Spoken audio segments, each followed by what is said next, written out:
Perdón, se me olvida activar el micrófono. Nuevamente les doy la bienvenida a todas y todos los participantes. El día de hoy ya está con nosotros el juez José Augusto López Hernández para concluir con su presentación del módulo 2 de generalidades del curso Juicios Orales Mercantiles. Gracias por su asistencia, valoramos su puntualidad, valoramos el esfuerzo que realizan todas y todos para conectarse, valoro su disposición, juez, y el esfuerzo que realiza para estar a tiempo con nosotros. Muchas gracias. Sin mayor preámbulo, le cedo el micrófono y la pantalla. Gracias, gracias. Es que no le escuché la presentación, pero bueno. Ok, gracias. Pues nada más aquí recordándoles lo del curso porque es bastante extenso y creo que para el tiempo que nos asignaron, algunos de mis compañeros fue poco, para mí, para ellos fue mucho, para mí es poco. Pero bueno, nada más para recordar el tema que estábamos viendo era de la audiencia preliminar que implicaba estas fases, pero es solamente como recordatorio, esto ya lo vimos. También vimos otras cosas relativas a la audiencia o generalidades o cuestiones que se aplican a las audiencias. Sin embargo, vamos a partir de este momento a iniciar con la audiencia preliminar y empezamos con la depuración del procedimiento o del proceso que implica analizar si las partes están legitimadas o no en el juicio oral mercantil, que en este caso, ¿qué implica analizar la legitimación de las partes? Es decir, si la parte actora cuenta con el derecho o le asiste el derecho solo para iniciar el juicio únicamente. Ahorita vamos a ver algunas definiciones que parecería que todos tenemos por sentado que es legitimación, sin embargo, ahí hay una diferencia entre legitimación y personalidad, que son cuestiones que de alguna manera, aunque son doctrinarias y las tesis de la Corte la definen, no todos todavía comprendemos o distinguimos qué es legitimación y otros qué es personalidad. ¿Y por qué lo recalco este tema? Porque son situaciones que se analizan en el juicio oral y tienen diferente momento de analizar. En este caso, la legitimación, bueno, en este caso se analiza la legitimación procesal y también las excepciones procesales en la audiencia, como la primera fase que no sé si recuerden, en la primera fase dice es la depuración del procedimiento, que es la número 1 aquí en la audiencia preliminar, y viene el análisis de la legitimación procesal y excepciones procesales. Pero en este caso, pues nada más así rápido, de acuerdo a esta diapositiva, ¿qué es lo que se hace? Pues da cuenta el secretario quienes comparecen y todo. Y si comparecen o no, ya quedamos en la generalidad. Si no comparecen, se sigue la audiencia. Si comparece, continúa la audiencia. Pero en esta primera fase de análisis de la legitimación procesal, como les decía, distinguir qué es legitimación procesal. Aquí son unas definiciones que les pongo, que es una definición, pues quizás que todos conocen o la mayoría de ustedes conocen, pero es necesario conocer las definiciones en relación a qué es la legitimación procesal, porque, insisto, para la materia mercantil ocurre que a veces damos por sentado muchas cosas y a la mera hora no, es así. Entonces, dice que la legitimación procesal es la facultad de poder actuar en un proceso como actor, como demandado, como un tercero o representando a estos. ¿A qué voy? Que más adelante en esta definición también implica que, qué consiste en la legitimación, que puede ser activa, pasiva, pero la activa implica ser titular del derecho violentado o que se tiene derecho para ejercer la acción porque se nos ha violentado un derecho. Y en este caso, la legitimación activa, como dice aquí, es la potestad legal para acudir al órgano jurisdiccional con la petición de que se inicie la tramitación de un juicio o una instancia. Pero a lo que voy con esto, es decir, que ¿quién está legitimado para iniciar el juicio? Legitimado es aquella persona que resintió un daño en sus derechos y obviamente por eso es que demandan. Y todos decimos, bueno, pero es que también puede ser eh, eh, que haya otra persona que lo represente. Efectivamente, ahorita vamos a ver eso del tema de la personalidad, pero es diferente legitimación a personalidad, porque para estar legitimado, para iniciar el juicio, es que se tiene el derecho en un documento generalmente en materia mercantil se tiene el derecho, está plasmado en un documento, un contrato, un pagaré, está plasmado y por eso es titular de ese derecho y por motivo por el cual está legitimado para iniciar un juicio. Después creo que conocemos el tema de que, digamos, en el pagaré puede haber endoso y hay una representación, pero esa representación solo le da para efecto de cobro, depende del tipo de endoso, en procuración o en propiedad, y puede ser una titularidad solo para el cobro o puede ser una titularidad como propietario cuando hay un endoso en propiedad. Pero insisto, la legitimación tiene que ver con el derecho sustantivo, no con el derecho procesal.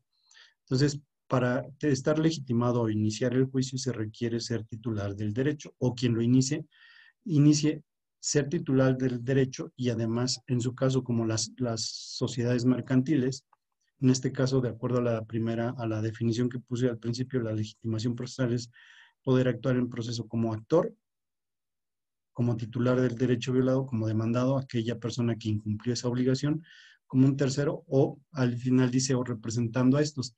Eso de representación implica personalidad formalmente.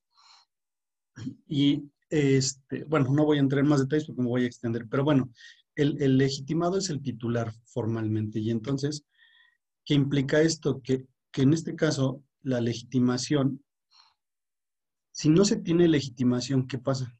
Es decir, yo tengo el pagaré, pero no está mi nombre y yo lo quiero cobrar solamente porque soy tenedor del documento, pero viene a nombre de alguien, no estoy legitimado para iniciar el juicio, motivo por el cual existe falta de legitimación. Ahora, ¿cuándo se analiza la falta de legitimación? Como ya les dije anteriormente, solo en la audiencia, al inicio de la audiencia oral y donde aparece el rubro de o la fase de depuración del procedimiento. Hasta ese momento se analiza la legitimación. Entonces, ¿qué pasa si yo no soy titular del derecho violentado? Pues no tengo legitimación y el juez puede alegar que no hay. Esta legitimación sí la estudia el juez de oficio. Esta sí se analiza.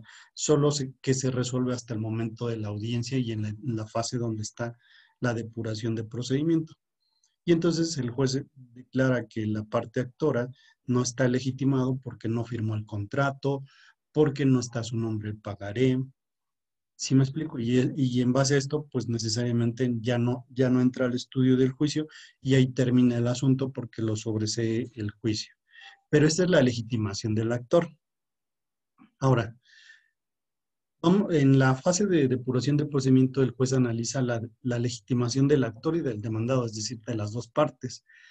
Si hay falta de legitimación del actor, el juez solamente apertura la audiencia, los identifica, toman protesta y todo, pero al momento de iniciar la fase de depuración, si la parte actora no está legitimada, entonces ahí se sobresee el juicio y se concluye, digamos, porque no es titular del derecho. Ahora, ese es en cuanto al actor, pero ¿qué pasa si se pasa ese primer filtro, si en la parte actora sí está legitimado, el juez está obligado a analizar la falta de legitimación del demandado? Y esa falta de legitimación del demandado es que también puede ocurrir que no firmó el documento. Algunos me podrán decir que también puede ser que esté mal escrito el nombre. Sin embargo, más adelante vamos a ver el tema de que aun cuando esté mal escrito el nombre, le falte un apellido, una letra, o esté escrito como conocemos algunos apellidos con SZ, ZZ, la combinación esa. Si del contenido de la demanda y la contestación se advierte que se refiere a la misma persona, se suple la deficiencia porque hay una tesis que se refiere a ello. Anteriormente decíamos, o en materia civil siempre decimos que, pues es que está mal escrito, le falta un apellido, no es la misma persona. Aquí nos exige la tesis que tengamos que analizar el contexto de la demanda y contestación, aun cuando hay una variación por ejemplo, en alguna letra. Por ejemplo, Vázquez, algunos lo escriben SZ, otros ZZ, y eso que implica que digan, pues no es la misma persona y ya deshecho la demanda y no está legitimado. Hay una tesis que señala que de todo el contexto de la demanda y de la contestación se advierte que si es la misma persona, se da trámite y sí tiene legitimación.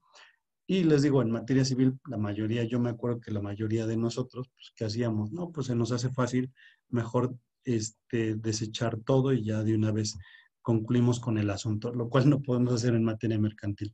Pero insisto, siempre y cuando haya elementos. Pero bueno, vamos a ver eso. Entonces, no sé si haya algún tema. Bueno, voy a seguir con la legitimación todavía. Y acá hay una tesis aislada que se refiere a que la legitimación procesal en el juicio oral mercantil, la que deriva de una situación de hecho, bueno, que la legitimación solamente puede ser estudiada en donde, en la audiencia preliminar. No puede pronunciarse el juez desde la demanda, desde que se presenta la demanda, no puede pronunciarse el juez si hay falta de legitimación. Cuando contesta el demandado y presenta o hace valer la falta de legitimación, tampoco puede pronunciarse. Tiene que esperarse a la audiencia preliminar hasta ese momento. Sí queda claro, es decir, aunque haya inconsistencias en la demanda y en la contestación, la única forma de pronunciarse en cuanto al tema que estamos viendo, que es la legitimación, solamente es en la audiencia preliminar. No hay otro momento. Aunque el juez de oficio lo advierta, no puede pronunciarse. Insisto, porque a lo mejor en la audiencia se puede convalidar a través de otra prueba, a través de otro elemento probatorio, y eso determina que puede admitirla o darle continuación y reconocer la legitimación. Por eso todo es en audiencia, y esta tesis habla de ello. Y también aquí, lo que les decía hace rato, el tema de la legitimación, porque está mal escrito el nombre, y dice que la legitimación activa en la causa, si el pagaré base de la acción se omite a asentar uno de los nombres propios o de pila del beneficiario, ello no da lugar a estimar que se trate de una persona distinta. Si en autos sobran indicios que corroboran que la actora o aquel son la misma persona. ¿Ya vieron? Y en materia civil, ¿qué hacemos? Pues decimos, está mal escrito, no importa, no está legitimado. Pero en materia mercantil, insisto, hay tesis expresa en este sentido. Entonces, hay que cuidar eso, que en materia mercantil, si se advierte que el nombre es parecido, que le faltó ahí dice un nombre, por ejemplo, María de Jesús, le faltó Jesús, pues al final de cuentas, ¿qué ocurre? Que eminentemente, en ese momento, si de la demanda y de la contestación y demás documentos se advierte el nombre, que es correcto, pues el juez analiza que tiene la misma legitimación. Y además en la audiencia preliminar o en esta fase de depuración del procedimiento, el juez puede hacer preguntas relativas a si es la misma persona. No requiere testimonial, solamente que la parte actora o demandada puedan confirmar que se trata de la misma persona. No sé si haya dudas en cuanto a esto. Esto es la legitimación solamente. Insisto que más adelante vamos a ver que la personalidad es otra cosa, pero la personalidad generalmente es como un representante. Cuando analizamos la personalidad, es la representación que tiene una persona respecto de otra. Pero bueno, eso es una excepción especial. La legitimación se analiza de oficio y el juez puede advertir que si una persona no firmó el documento o el pagaré no lo firmó o está en blanco el rubro de pagaré, pues ni siquiera hay legitimación para actuar, ya sea como actor o demandado. Pero esto es en cuanto a la legitimación. Ahora, por lo que hace, bueno, seguimos con el tema de que en esa misma fase de depuración del procedimiento dijimos que vamos a analizar la legitimación procesal de la parte actora y parte demandada. Pasado ese primer filtro, que si la parte actora tiene legitimación, también la parte demandada tiene legitimación, se continúa en la siguiente fase de esta misma, que implica las excepciones procesales. Y en este caso, en cuanto a las excepciones procesales, sí les desarrollé, pues no plenamente, pero sí más o menos, qué implica el estudio de las excepciones procesales que tiene que hacer el juzgador en la audiencia oral. Por ejemplo, si plasma una de las partes, la excepción de falta de personalidad del actor o del demandado, que analiza el juez, la personalidad. Pero vea qué pasa con la legitimación. La legitimación es ser el titular del derecho violentado o incumplido o que se pretende cumplir. Pero vean la falta de personalidad lo que implica.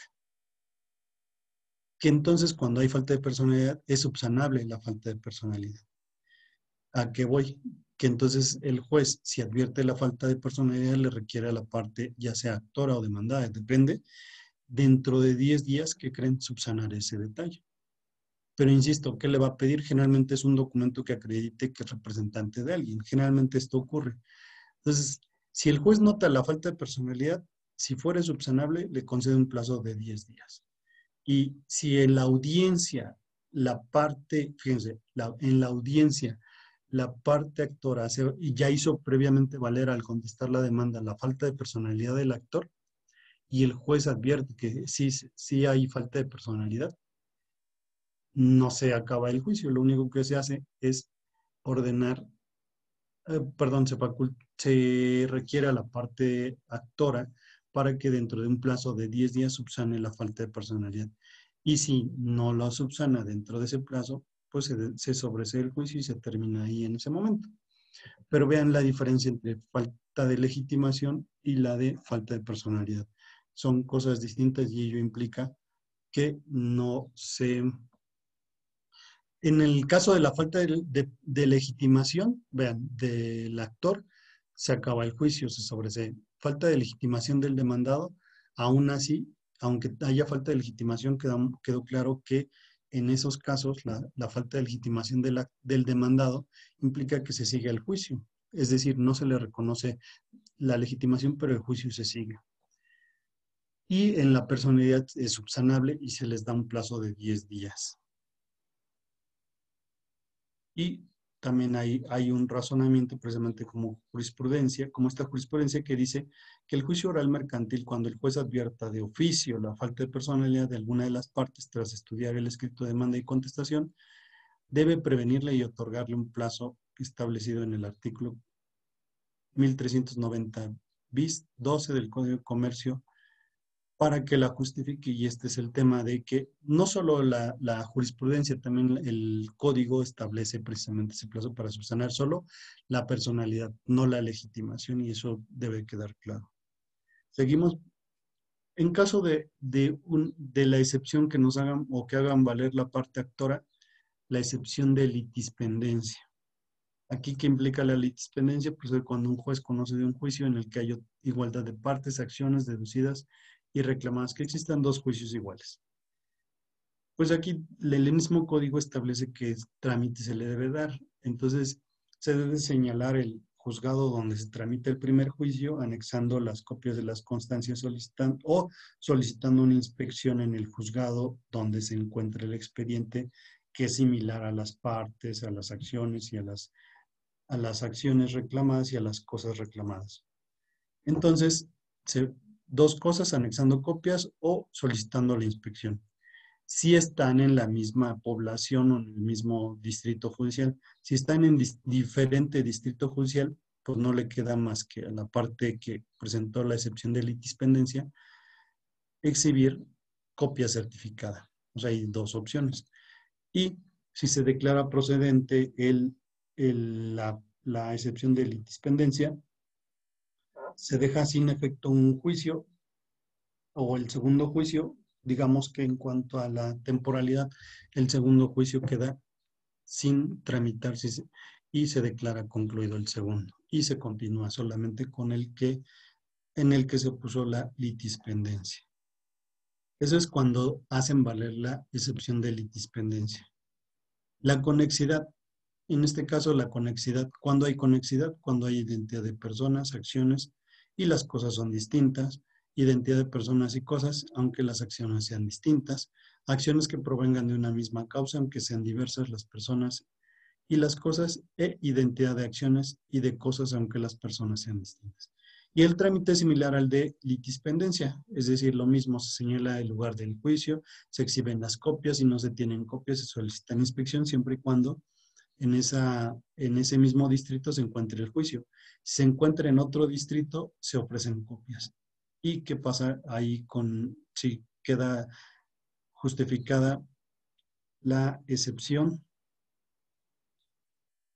¿Qué ocurre? Dice, si se declara procedente en el caso de pertenecer a la misma jurisdicción de apelación, tiene por objeto la remisión de los autos en que se opone al juzgado que previno en el conocimiento de la causa conexa, para que se acumulen ambos juicios y se tramiten en uno, decidiéndose en una sola sentencia. Es decir, nada más se acumulan, pero se entiende que hay identidad de acciones o personas y cosas. Las hipótesis que están descritas en esta diapositiva solo se acumulan y entonces se dicta una sola sentencia para no emitir sentencias contradictorias. Pero también cuando no procede, en el último párrafo de esta diapositiva dice, si los juzgados que conocen de los juicios pertenecen a tribunales de alzada diferente, no procede conexidad, ni tampoco cuando los pleitos están en diversas instancias o se trate de procesos que se ventilan en el extranjero. Entonces, solo en los, digamos que habrá conexidad o acumulación, en este caso se acumulan los autos cuando se ventilan dos juicios en el mismo distrito judicial. Si y en el estado, digamos, pero si están fuera del estado no hay conexidad, si están en el extranjero tampoco. Y si están jerárquicamente en segunda instancia y otros en primera o por jerarquía, algunos códigos, bueno, no algunos códigos, algunas entidades federativas regulan juzgados de cuantía menor y juzgados de primera instancia. En esos tampoco opera conexidad. Aquí en nuestro estado pues sí operaría porque todos son de primera instancia los juzgados. Seguimos. ¿Qué pasa con la excepción si nos plantean la excepción de improcedencia de la vía? Vean que aquí, ¿qué ocurre nada más con esta excepción? Cuando se declare válida la excepción de improcedencia de la vía, su efecto será de continuar el procedimiento para el trámite del juicio en la vía que se considere procedente, con la obligación del juez de regularizar el procedimiento de acuerdo a la vía. Es decir, nos presentan una demanda en vía oral mercantil y era ejecutivo mercantil oral, se encausa la vía, pero solamente se puede encausar la vía tratándose, aquí debe de quedar claro que si es mercantil, ejemplo, bueno, el ejemplo que puse es que si me presentan un juicio oral mercantil y en realidad era un juicio ejecutivo mercantil oral, se encausa la vía. Pero creo que más adelante les pongo una tesis, o es una tesis, que refiere que cuando puede cambiar la vía, pero muchos abogados confunden la vía y la competencia. Si es por materia, la competencia por materia, el juez no puede encausar. Es decir, por ejemplo, si yo soy juez mercantil, me presentan un juicio oral mercantil, así lo plasman, y el juicio no es mercantil formalmente, ni oral, ni tradicional, si es civil, ¿qué creen? Tengo que desechar la demanda, no puedo encausarla. Insisto, solamente se pueden causar aquí en materia mercantil, por la vía, se pueden causar solamente al mismo juzgado. Si se va a otro juzgado por razón de materia civil, laboral, X cosa, no puede, entonces el juez tiene que desechar la demanda. Solo si se trata mercantil, sí se puede exclusivamente. Por materia no puede encausar la vía, solamente desechar la demanda. Precisamente, bueno, aquí les pongo una jurisprudencia que dice que la improcedencia de la vía, la regla contiene en el segundo párrafo del artículo del Código de Comercio, 1127 del Código de Comercio, está circunscrita a los juicios mercantiles.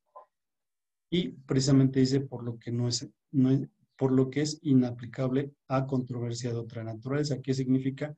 Que solo para los juicios mercantiles. Y viene más adelante otra tesis que precisamente, aunque es tesis aislada, pero habla de competencia. Dice el juicio oral mercantil, si el juzgador es incompetente para conocer del asunto en la vía correcta, no es aplicable el artículo 1127, segundo párrafo del Código de Comercio, pues no debe plantear oficiosamente una cuestión de competencia a otro juez. Es lo que les decía, si es por la misma materia mercantil, es decir, es un juicio oral mercantil, pero en realidad era un juicio ejecutivo mercantil oral, si pueden encauzar la vía, está en mi mismo juzgado. Si es por competencia, por materia, no se puede. Ahí desechamos todas las demandas. Si me plantean un asunto como mercantil y eminentemente civil, tengo que desechar la demanda. Ahí no pueden causar vía ni competencia ni por materia. Y esta tesis, como la anterior, se refieren a ello, que no se puede encausar materias, o competencias territoriales tampoco. Siguiente. Excepción cuando también plantean la excepción de falta de cumplimiento del plazo o condición. Eminentemente, pues todos sabemos que si no está cumplido el plazo o la condición a que está sujeta la obligación, pues ¿qué implica? Pues que no se puede admitir la demanda y ahí no es que no se admita, sino que más bien ahí esa excepción implicaría que el juicio se paralice y se deje en ese estado y quizás más bien se sobresee el juicio y se devuelven los documentos para que lo continúen cuando haya cuando se dé el plazo o la condición a la que está sujeta la obligación. Ese es el efecto de esta excepción. Que quede claro que estoy analizando las excepciones procesales en la fase de depuración de procedimiento. Es decir, son ejemplos de lo que vemos en la fase de depuración de procedimiento. Ya analizamos la legitimación activa y pasiva, luego las excepciones procesales, pero quise ponerles esto de las excepciones porque resulta que hasta hoy solamente en el juzgado solamente han planteado como 3, 4 demandas con excepciones que son de estudio de este tipo. Al finalizar, o bueno, mejor de una vez, porque no se me olvida, aquí pues estoy poniendo ejemplos con fundamento, tesis y todo. Aunque cada juzgador puede determinar si analiza estas excepciones en esta fase para cortar de tajo, digamos, la continuación del juicio y seguir un juicio ocioso, o hay ocasiones en que hay jueces que dicen no quieren entrar a estudiar estas excepciones y se esperan hasta el dictado de la sentencia y hasta ahí las analizan. Consideración de ustedes, pero insisto, creo que si hay elementos para ya no continuarlo, pues aquí están los ejemplos en qué casos no se puede continuar. Por ejemplo, estábamos viendo la de falta de cumplimiento de plazo. Si no se ha cumplido, por ejemplo, se tenía que cumplir la obligación mercantil el día, perdón, ni sé en qué día estamos, ya ni sé en qué día vivo, pero me pierdo de fechas. Pues, oye, hoy presentan la demanda y se cumplía el plazo para pagar la deuda el día 20 de mayo. Pues obviamente si me presentan hoy la demanda faltaba un día, entonces tengo que cortar de tajo el juicio y terminarlo aquí en este momento, porque no tendría caso seguir el juicio para tener la misma resulta en este momento, es decir, que en sentencia digan, como no se cumplió el plazo, entonces faltaba un día para el plazo, entonces no te condeno, pues era el mismo resultado hoy que lo hubieras dictado en una sentencia posterior. Entonces, aquí viene digamos, desde el punto de vista práctico, yo les sugiero a los compañeros que analicen esto en el sentido, si ahorita se acaba el juicio, pues no tienen por qué seguir más etapas, si de todas maneras va a ser el mismo resultado como el ejemplo que puse. Pero bueno, ahí es criterio de cada quien. ¿Por qué? Porque, bueno, es criterio de cada quien. Para mí sería más fácil acabarlo ahorita, como el ejemplo que puse del plazo, la falta de cumplimiento del plazo, porque ya no tengo más audiencias, esta sería mi única audiencia, falta un día y por lo tanto mi sentencia va a salir igual que hoy. Digamos, esta declaratoria de que hoy diga, falta un día para el plazo, que lo mismo una sentencia diga lo mismo. Pero bueno, por eso les digo, trabajaríamos de embalde muchos juzgados si hacemos esto. Y esa es la finalidad de la oralidad mercantil, precisamente depurar el procedimiento y esta etapa de depuración del procedimiento para que no se sigan trámites ociosos, tardados quizás, o se celebren muchas audiencias sin que se analice el tema de si se puede continuar o no. Pero seguimos con la siguiente excepción que está contenida aquí en la diapositiva, que es la excepción de competencia o incompetencia del órgano jurisdiccional. Igual, pero ¿qué creen? La excepción de incompetencia o de competencia se tramita en vía incidental y la competencia puede promoverse por inhibitoria o declinatoria. El juez no la tramita, solo la admite, le da vista a la parte contraria, lo relativo a la competencia, sí le da vista a la parte contraria, pero quien conoce y resuelve es la sala, el tribunal de alzada. Entonces, en este caso, la sala civil y familiar conoce de la competencia. Nosotros, ningún juzgador puede declararse, declarar el tema relativo a la competencia o la falta de competencia.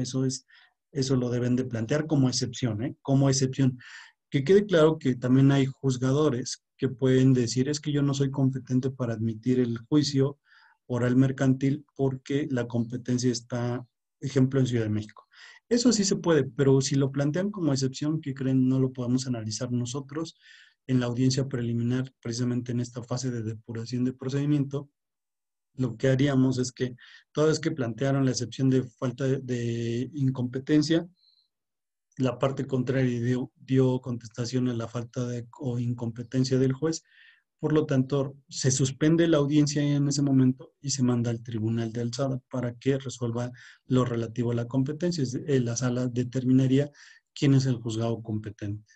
Entonces, Pero insisto, ese es cuando es excepción, cuando nosotros la advertimos previamente desde la demanda, pues sí, porque a veces hay contratos que establecen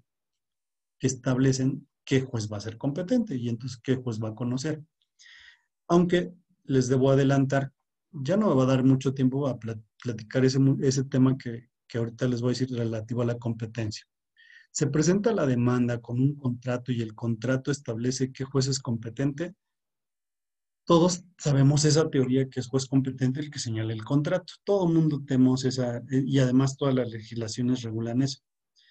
¿Qué creen? En materia mercantil, no puedo decir que en materia civil, pero en materia mercantil hay varias jurisprudencias, ya son jurisprudencias que determinan que si en el contrato se estableció que es juez competente, en el contrato una cláusula diga que es juez competente, luego le ponen el del lugar, el del domicilio del deudor, el que, bueno, es que se me olvidó la frase, pero en algunos ponen que el del domicilio del deudor, el, el optativo, el opcional del acreedor o del actor, el que elija el actor. Todas esas frases, si vienen así muy amplias, ¿qué implica? Si digamos que si viene muy amplia la cláusula y dice que es juez competente el que elija el actor,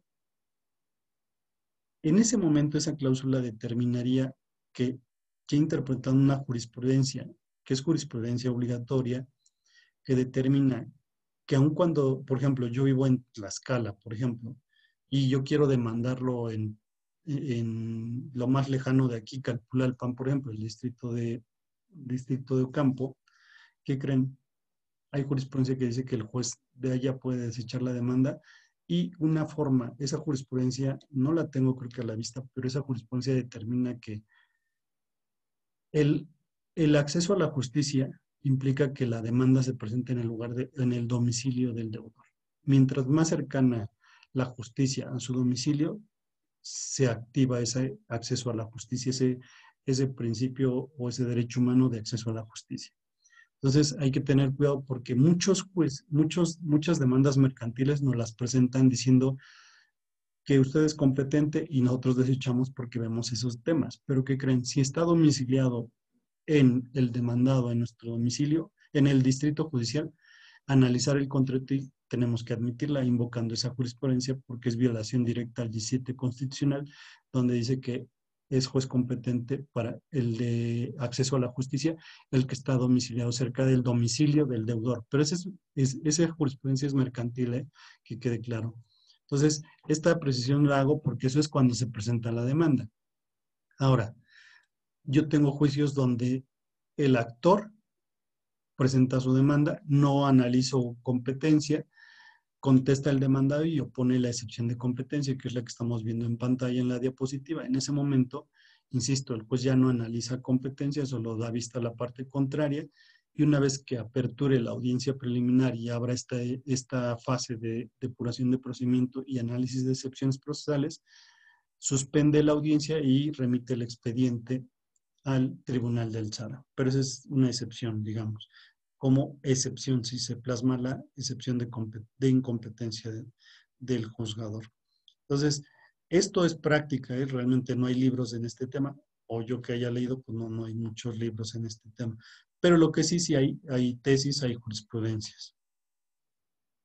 Ok, seguimos con las excepciones que pueden plasmarnos en una contestación de demanda y que debemos de analizar también la excepción de cosa juzgada.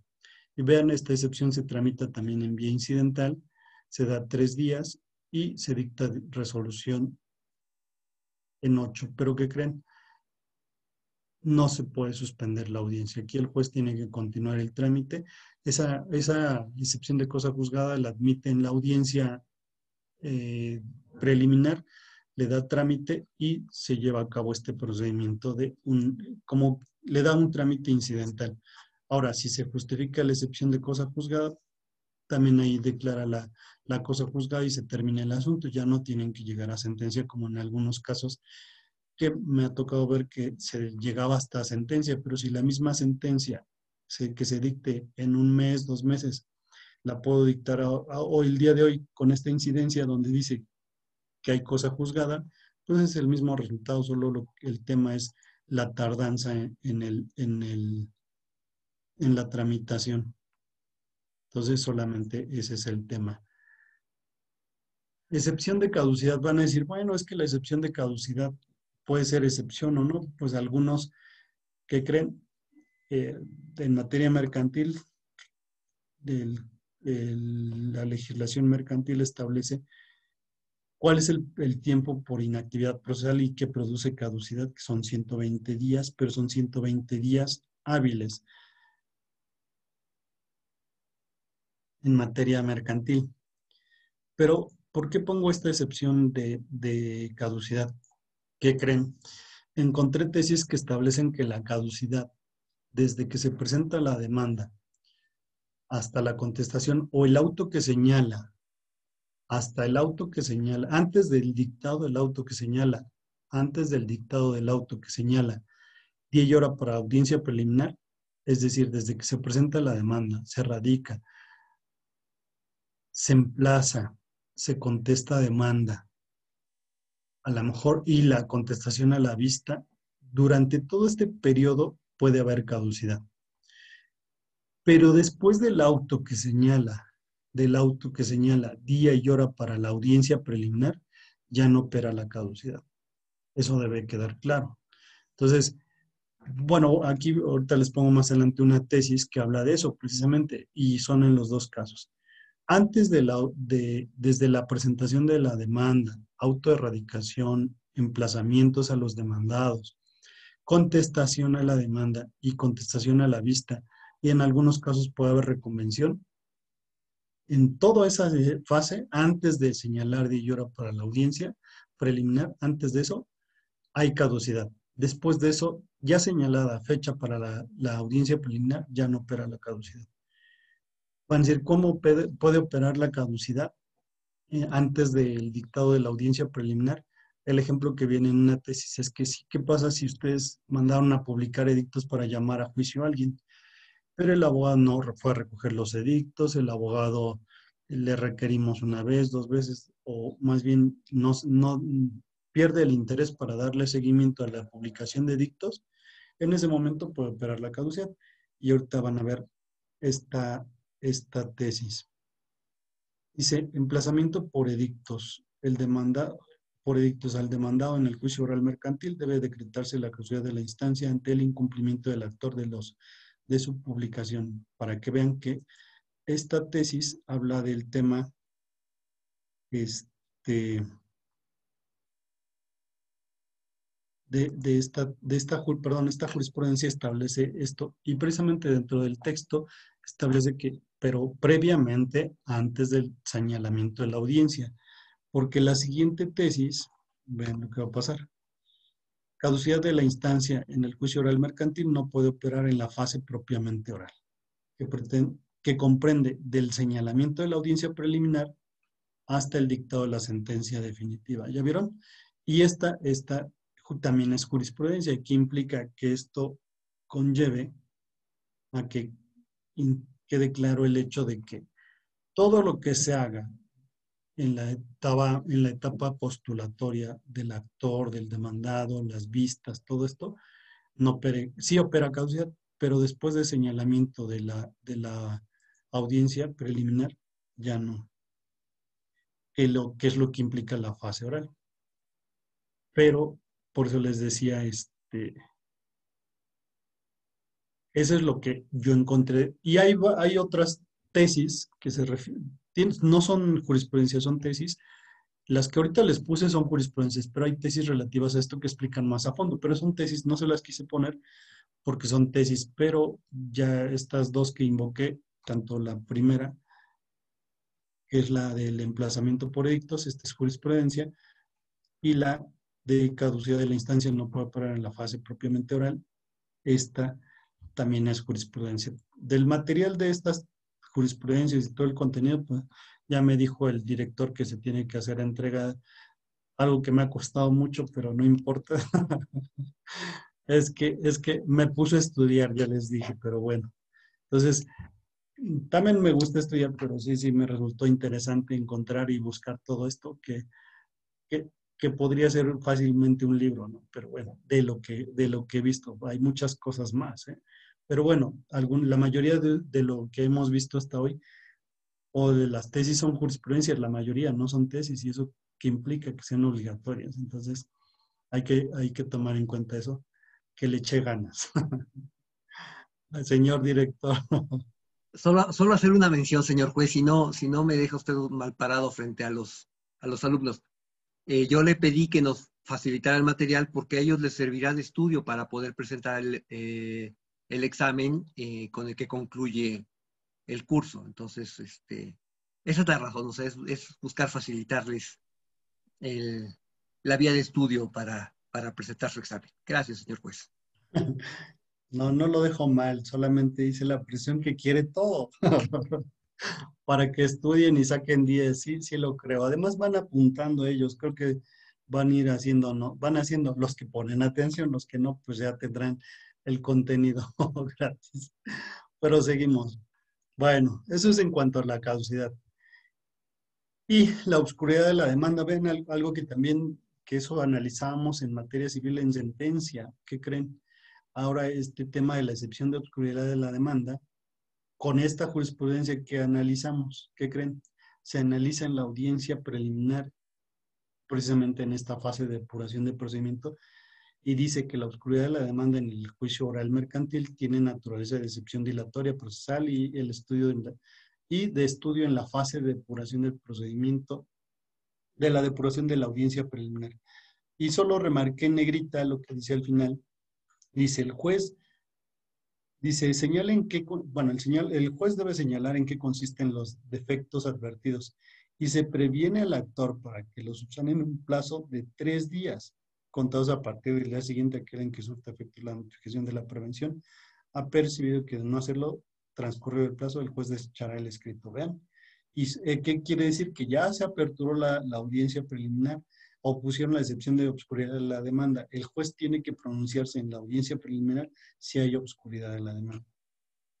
Bueno, ¿por qué pongo este ejemplo? Porque puede ocurrir que se vayan hasta el dictado de la sentencia, les promuevan un amparo y con base en esta jurisprudencia, ¿a dónde creen que se regresan? A la audiencia preliminar a dictar este acuerdo. Entonces, hay que tener cuidado con esto porque sí repone procedimiento. Esta es una violación que implicaría que aun cuando hayamos dictado sentencias y el colegiado advierte que hubo una violación, como en este caso de que no se dio la oportunidad de subsanar o de hacer la prevención de que subsane las inconsistencias o los defectos de la demanda, ¿qué creen? Se va a reponer todo el procedimiento nuevamente.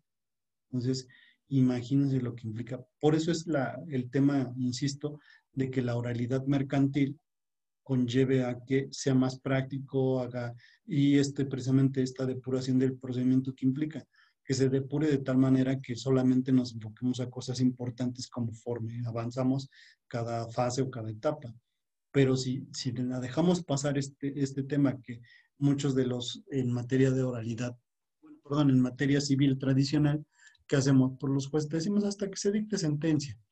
Pero vean lo que va a pasar con la oralidad, quizás en un futuro, para el 2027, en materia civil y familiar, opere alguna tesis similar a esta, en el sentido de que si hay defecto en la demanda, tenemos que tenemos que prevenir que precise cuál es el defecto o requerir que en 3 días subsane ese defecto y entonces ya una vez requisitado se continúa. Si no se requisita, se desecha la demanda. Pero vean todo lo que me hacen investigar en este curso. Pero bueno, no lo sabía tampoco, soy sincero, tampoco sabía, pero estamos aprendiendo todos. Y eso es lo importante, que les estoy facilitando la vida con todo este contenido. La verdad es que está muy, muy completo este tema, pero bueno, y eso que falta mucho, faltan muchas cosas. Seguimos, bueno, hasta aquí terminaríamos algunas excepciones que se pueden analizar insisto, bueno, déjenme regresar a la diapositiva porque estamos ahorita en esta. Apenas vamos en la primera, que es la depuración del procedimiento, y entonces analizamos legitimación procesal en esta misma y analizamos también Déjenme ver, es que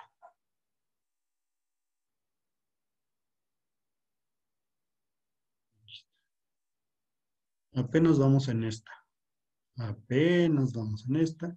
Y esta implicaba o implica la falta de legitimación y las excepciones procesales que ya vimos. Ahora vamos a pasar a la siguiente. Ahora vamos a ponerle aquí con numerito 1. Vamos a la 2. Vamos a esta y empezamos con la conciliación y mediación. Pero bueno, vean todo lo que se analiza y se ve en todas las etapas, ¿eh? Entonces, sí está complicado el tema. Espérenme, ahora déjenme borrar. Todo por no saber usar estas cosas. Ya. Ahí vamos aprendiendo poco a poco. Me hubiera dado curso, señor director. Pero vamos, ahora vamos con la fase de conciliación y mediación, que es la 2. Ahora, aquí dice que el juez procurará la conciliación de partes y saber los beneficios de esta etapa y haciendo, bueno, para que lleguen a un convenio, a solucionar su controversia y todo. Pero ¿qué creen? Solo debe quedar claro que el juez procura, pero no va a dar solución al conflicto. En materia mercantil, ¿qué creen? Para eso existe el Centro de Estatal de Justicia Alternativa, porque solo en materia mercantil que considero yo, mi punto de vista, cuando inició la oralidad mercantil, cuando inició, los jueces sí hacían mediación y conciliación. Es decir, le proponían a las partes, oiga, ¿usted cuánto debe? Oiga, pero ¿qué creen? Hoy en día ya tenemos prohibido eso. Solamente fijar como algunas reglas. Por eso dice procurará. ¿Qué procuramos? A ver, por ejemplo, en mi caso, yo solamente aperturo esta fase y les pregunto si han llegado a acuerdos o han platicado, si quieren platicar. No más de eso. No puedo decirles que si les debe 10 pesos, usted páguele 11 y se acaba todo el juicio. No puedo hacer eso. Eso es parte de la conciliación y la mediación y por lo tanto estamos impedidos los jueces. Pero sí se les sugiere que esto ayuda a terminar más rápido el juicio o el proceso mercantil y en caso de tener, bueno, aquí viene un tema que yo aplico, bueno, cada juzgador es libre de hacer lo que consideren en sus audiencias. Por ejemplo, hay audiencias en las que en la misma audiencia me han solicitado suspender la audiencia con base al derecho humano de la justicia alternativa. En ese momento doy vista y tengo que resolver. ¿A qué voy cuando me piden este derecho humano? Pues que mi criterio es suspender la audiencia para que se vayan al Centro Estatal de Justicia Alternativa, porque es un derecho humano, ¿no? Van a decir, bueno, pero es que más adelante en esta diapositiva, en la parte final, dice que esta etapa queda abierta, la de conciliación y mediación, durante todo el juicio o todo el proceso oral. Pero el tema es que si ya una de las partes quiere llegar a un tema, pues tampoco, en mi caso, no pierdo nada con remitir las constancias. Digo, ¿qué tal si allá los concientizan? A diferencia que yo no puedo concientizarlos más que decirles que es la mejor solución que propongan será la adecuada y yo ese convenio lo elevaré a cosa juzgada y eso es todo, pero no puedo hacer propuestas. Estamos impedidos porque si no sería inducirlos formalmente a la mediación o conciliación y ahí incurrimos en responsabilidad. Pero, sin embargo, mi estilo es que si me piden en audiencia suspender para canalizar a justicia alternativa, sí lo hago, aunque muchos dirían que no es correcto. Pero bueno, son cuestiones criterios de cada quien, ¿no? Entonces, mi criterio es que sí lo podrían hacer, ¿no? ¿Por qué? Porque están privilegiando su derecho humano a llegar a un acuerdo, y eso es todo.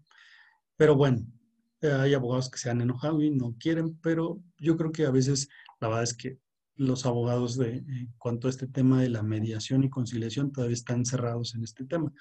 También debo reconocer que hay muchos que sí pretenden esta vía, pero bueno. Y también que todo lo que se platique, por ejemplo, en mi caso, les sugiero a las partes o se les sugiere a las partes que pueden llegar a mediación, solamente yo les pregunto, ¿tienen alguna propuesta? A lo mejor el actor hace propuesta, el demandado una contrapropuesta y hasta ahí me quedo. No puedo tomarlas válidas o no. Solamente les pido que formalicen su convenio, ya sea a través de justicia alternativa o a través de un convenio que presenten en la audiencia o la continuación de la audiencia que se lleve a cabo. Pero todo lo que se diga en esa audiencia, desde la fase que aperturamos la fase de conciliación y mediación, todo lo que se diga hasta que concluya, digamos, esa fase, no se debe tomar en cuenta para el juicio. Es decir, no quiere decir que porque el demandado diga, sí, le debo 10 pesos, le pago 9, no quiere decir que haya aceptado la deuda cuando estamos en esta fase.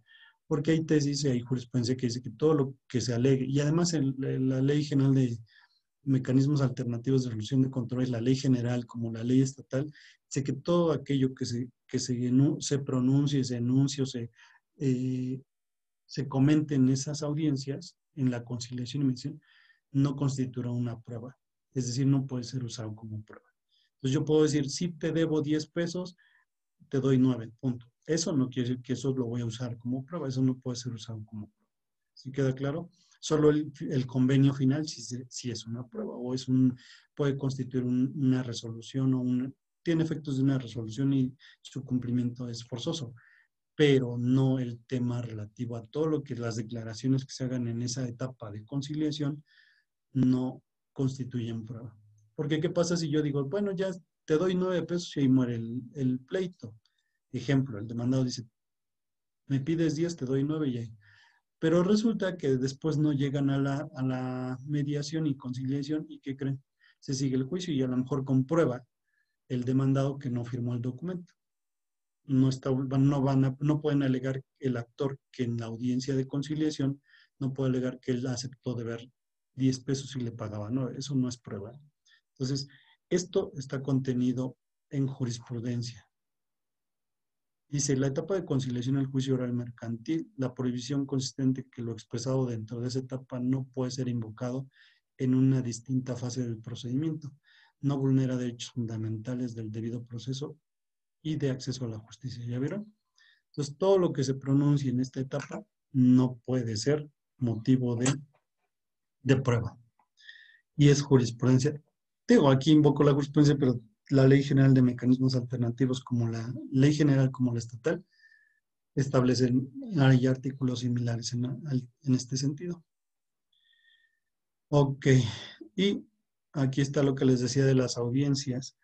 También lo que yo hago, que dice la audiencia preliminar del juicio oral mercantil, la etapa de conciliación y mediación, relativa, la etapa de conciliación y o mediación relativa satisface el derecho humano de acceso a los medios alternativos de solución de controversia previstos en el 17 de la Constitución. Y esta es digamos, una parte del fundamento que aplico directamente el 17 constitucional. ¿Para qué? Para alegar que tienen un derecho humano a la mediación y conciliación.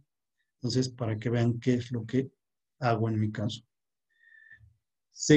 Ahora seguimos con la fase. Me estoy yendo muy rápido. No sé si haya alguna duda o pregunta de parte del pequeño auditorio.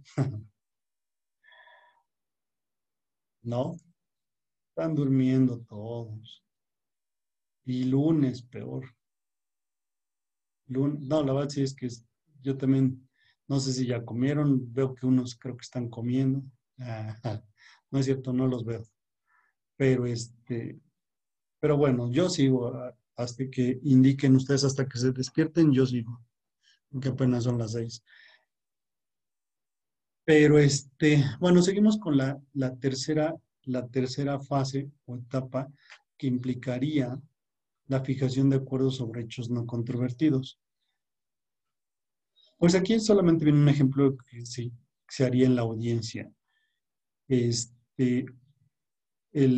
Aquí dice que el secretario, aquí realmente lo que hace todo lo hace el juez, precisamente en el sentido de decir que apertura esta fase.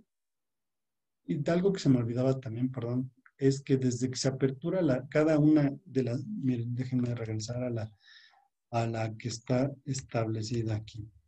Porque si no, eso sí, me acordé hace ratito, pero ya me empezó. A ver, ay, perdón, quiero sacarlas. Marcador. A ver, desde que se abre la audiencia preliminar, el juez tiene que aperturar esta, se apertura y se cierra. Quedamos que esta, por ejemplo, esta solamente se apertura, pero no se cierra. Esta se cierra hasta antes del dictado de la sentencia. Por eso no la encierro. Y todas estas se apertura y se cierra necesariamente. Esta se apertura y se cierra esta, se apertura y se cierra esta, y se apertura y se cierra esta. Todas estas son fases de la audiencia preliminar, pero como ahorita marqué, solo la de conciliación queda abierta hasta antes del dictado de la sentencia. Entonces, en cada una de estas, dice, digamos formalmente, ustedes pueden decir, en este momento aperturamos la etapa de depuración del procedimiento. La aperturan cuando ya terminan de analizar la legitimación de la actora, de la parte actora de la demandada, y luego analizan las excepciones procesales, terminan ahí y declaran cerrada y por precluidos los derechos.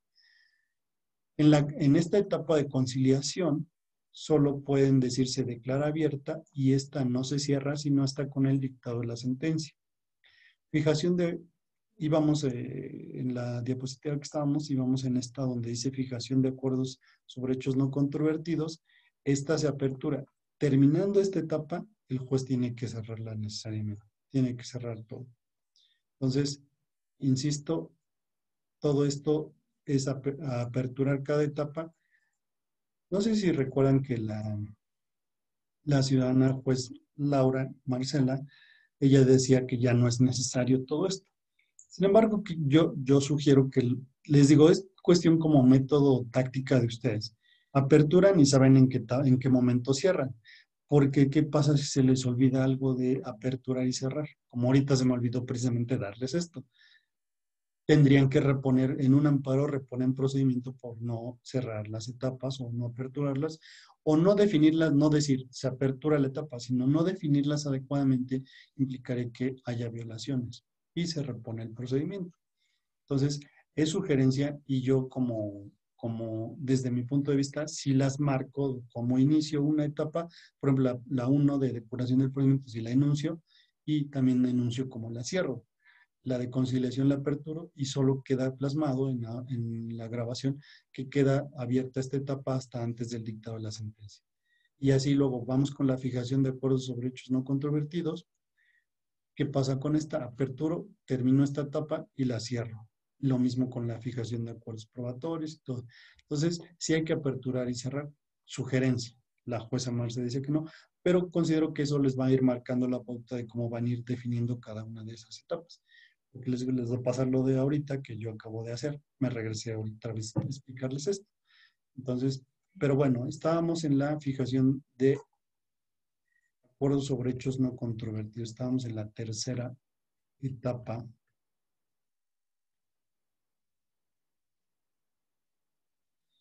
Y esta implicaría que el juez les pregunta a las partes, ¿tienen acuerdos sobre hechos no controvertidos? Y ahí dice, si no llegan a ningún acuerdo, se cierra la etapa.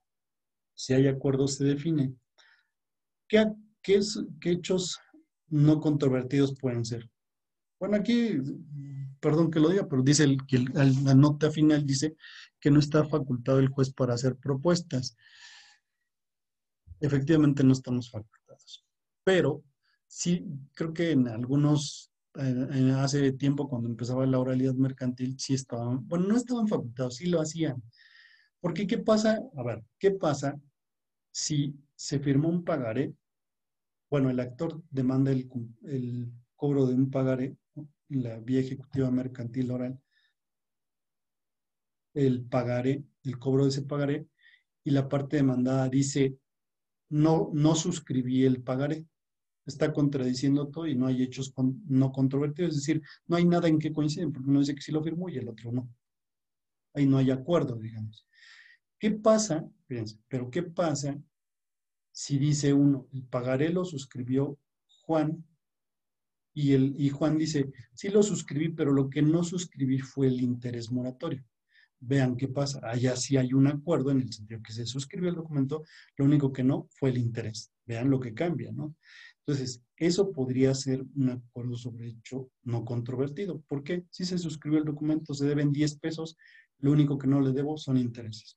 Se alteró eso puede ser motivo de alteración y puede ser, pero sí hay acuerdo. Nada más que este es un ejemplo tan sencillo, pero en la audiencia la mayoría de los abogados que hacen no saben distinguir los acuerdos sobre hechos no controvertidos y entonces aunque digan, sí se suscribió, fíjense, aunque digan el demandado firmó el convenio o el contrato de apertura de crédito.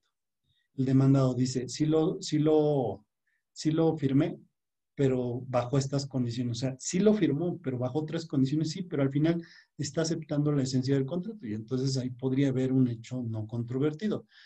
Pero como difícilmente las partes saben distinguir esto, pues generalmente no hay acuerdos sobre hechos no controvertidos, porque es algo sencillo.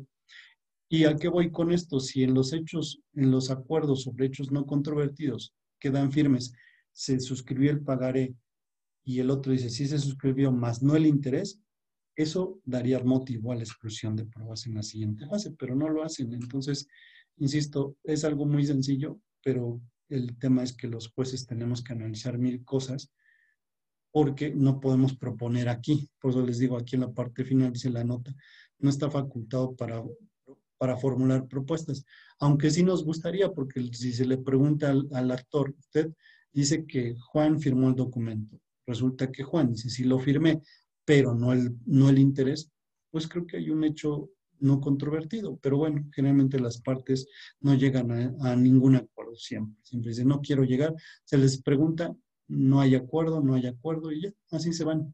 Y se sigue rápido las etapas, pero bueno, insisto, creo que sí les falta un poquito a las partes, actor o demandado, les debe quedar claro el tema de qué implica esta situación de los acuerdos sobre hechos no controvertidos.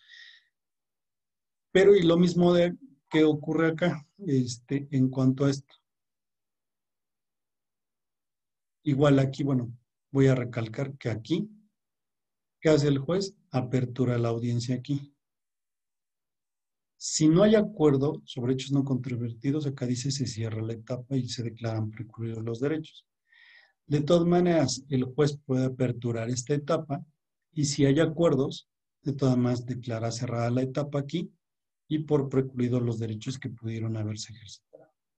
Entonces, para que vean que es así, otra vez se apertura y se cierra. Este es en cuanto a hechos no controvertidos. Ahora vamos con la siguiente fase que implica la de la fijación de acuerdos probatorios. Y pasa lo mismo. ¿Qué implica los acuerdos probatorios? ¿Qué pruebas se excluyen y que ya no son motivo de desahogo, ya sea porque son ociosas, porque son reconocidas, porque ya no tiene caso desahogarla? Por ejemplo, si el ejemplo que ponía, el actor dice, Juan firmó el pagaré o suscribió el pagaré, y Juan dice, sí lo suscribí, pues ahí se quedó. Lo único que estaría en controversia, ¿cuál sería? De los intereses, sería lo único. De ahí en fuera todo lo demás sí existió y lo reconoce el adeudo, la suerte principal, todo, pero no reconoce los intereses. Estaría sujeto a digamos, a la controversia y al juicio y a las pruebas, solo el tema de los intereses.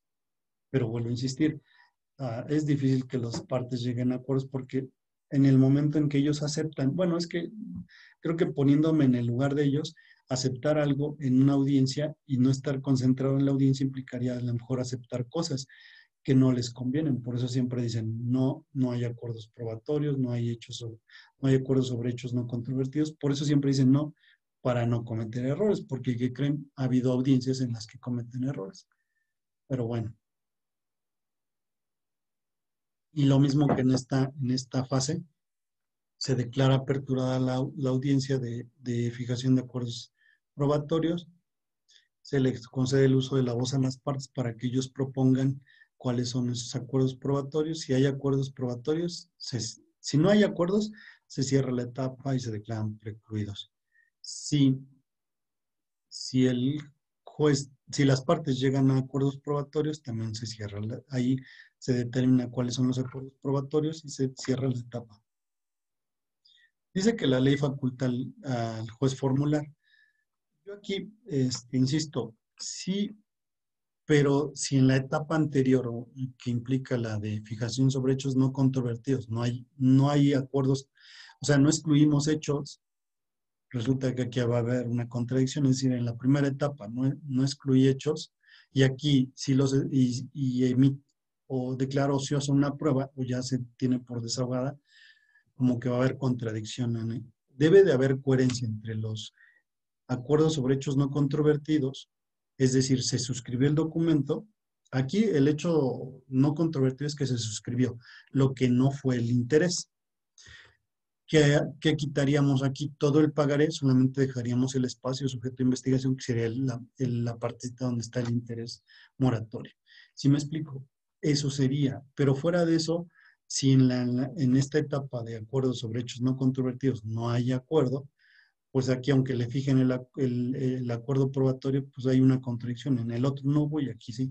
Es decir, lo que quiero decir con esto es que si hay hechos no controvertidos, también debe haber pruebas que justifiquen esos hechos no controvertidos y va a haber acuerdos tanto en los hechos no controvertidos como en los acuerdos probatorios. Y si hay esto, el juez tiene más fácil, más que analizar, como hace rato les decía, si hay acuerdos sobre hechos no controvertidos y acuerdos probatorios que implican que el juez solamente resuelva lo que está en litis, el interés moratorio, y eso es todo. No va a haber otra forma ya después ya no tiene que analizar el pagaré, no tiene, solamente era el rubro del interés moratorio.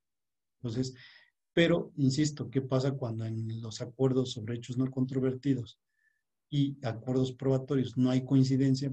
Pues el juez tiene que analizar todo el documento a fuerza y declararlo válido, o en su caso, tenerlo como una prueba preconstituida y todo. Pero la verdad es que, por eso les digo que muchas partes no llegan a acuerdos porque no quieren contradecirse, pero bueno.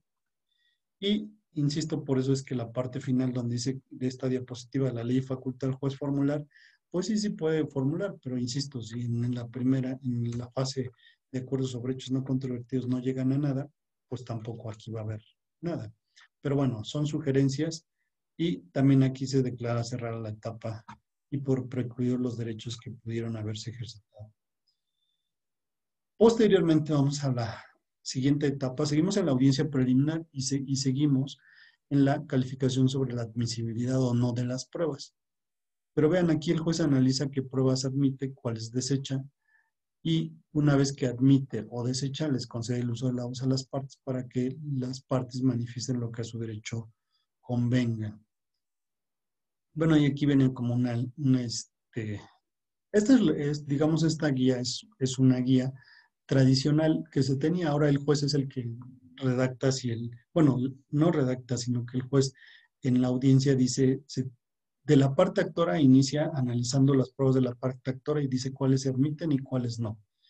De la parte demandada después pasa a esa. Y luego en la contestación de la vista, si la parte actora formuló o presentó nuevas pruebas o pruebas relacionadas con la vista, admitimos esas al final. Entonces, digamos que analizamos cuáles pruebas se admiten o no de la demanda, cuáles pruebas se admiten o no de la contestación de la demanda y después cuáles se admiten o no de la etapa de la contestación de la vista. Entonces, así es lo que yo hago y se admiten, pero generalmente no sé si o la mayoría de los que llevan juicios mercantiles en los juzgados tienen el tema de que el demandado siempre presenta la prueba pericial en grafoscopía, documentoscopía, porque no reconocen la firma, generalmente, o la suscripción del documento, o la alteración del documento, más bien también. Entonces, esa la ofrecen en la contestación de demanda. Cuando contestan la vista, la parte actora ofrece su perito también. Pero bueno, vamos a ver eso más adelante. Pero bueno, aquí el juez, ¿qué hace? Entonces, analiza qué pruebas se admiten y qué pruebas no.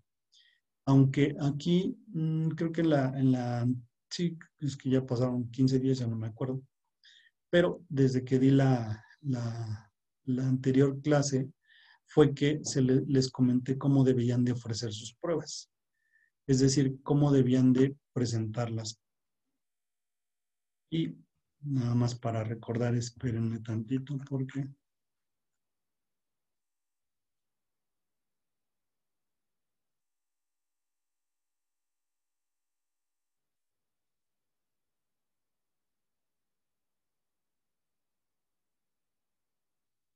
Ya hasta se me olvidó dónde puse ese.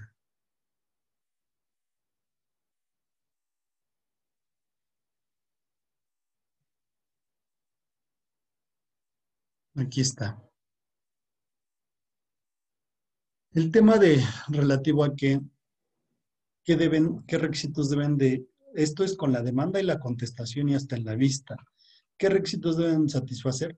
Que las pruebas sean permitidas por la ley, que se refieran a puntos cuestionados, pero conforme la ley concretamente establece estos dos requisitos.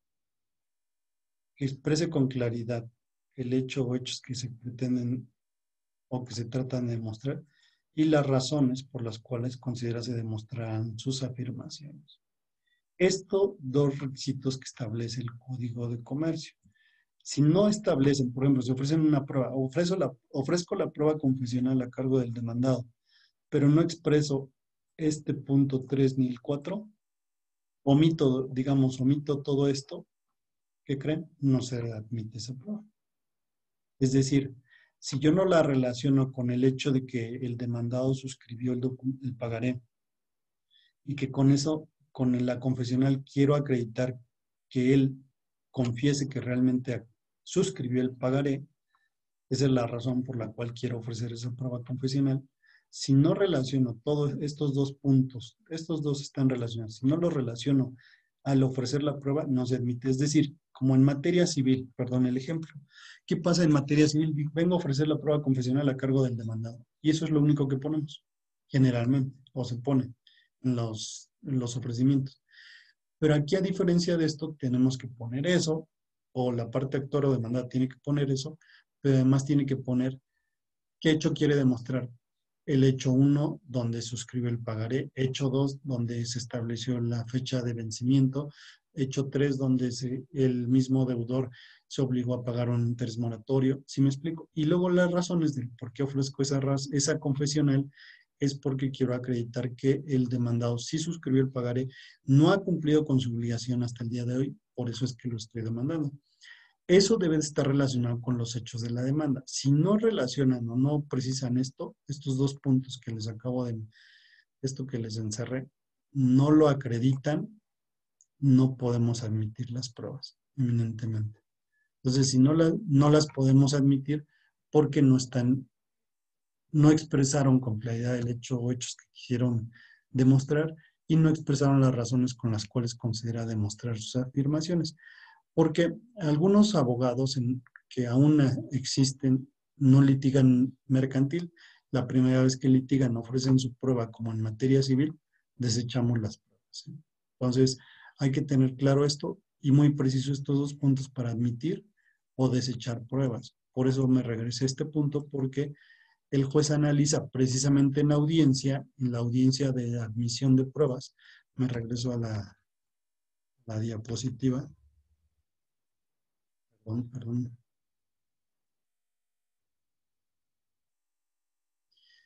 Aquí es donde entonces el juez dice, a ver, reunión en la audiencia, el juez admite la prueba 1 porque, que es por ejemplo, el pagaré, la documental privada consistente en un pagaré porque la relaciona con el hecho 1, 2, 3 que pretende justificar que el demandado sí suscribió el documento, que firmó la fecha de vencimiento, que aceptó el interés, que no ha pagado hasta el día de hoy. Ejemplo, es un ejemplo. Y además, con esta prueba pretende justificar las obligaciones a las que se comprometió el demandado, y esas son las razones por qué ofrece la prueba. Pero si nos faltan cualquiera de estos dos requisitos, no se admiten, aun cuando diga confesional, aun cuando diga, bueno, al grado que, bueno, perdón el ejemplo tan absurdo, pero hay abogados que me ofrecen o han ofrecido la declaración de partes en materia del Código de Comercio, pero no existe la declaración de partes. Realmente nuestro estado es el único, creo que de los pocos o el único que ya conservamos esa prueba de declaración de partes, pero solo es confesional nada más en materia mercantil. Pero insisto, aquí el juez califica las pruebas y admite o desecha.